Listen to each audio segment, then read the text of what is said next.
దొంగ చేతికి తాళమిచ్చినట్టు అంటే ఏమిటి తెలుసా? తప్పు మనిషిని నమ్మడం.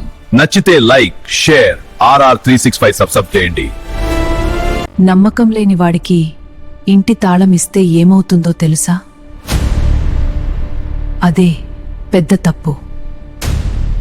మొదలు నమ్మకం మంచిదే, కాని అర్హత లేని వాడిపై పెడితే అది ప్రమాదం.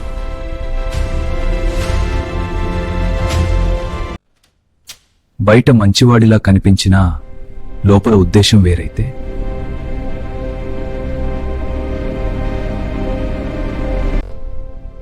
అధికారం దొరికితే అతని అసలు స్వభావం బయటపడుతుంది.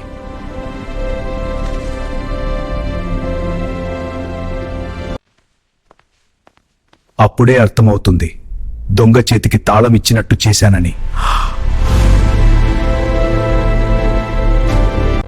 నీతి ఒక్కటే, నమ్మకం ఇవ్వడానికి ముందు వ్యక్తిని పరీక్షించు.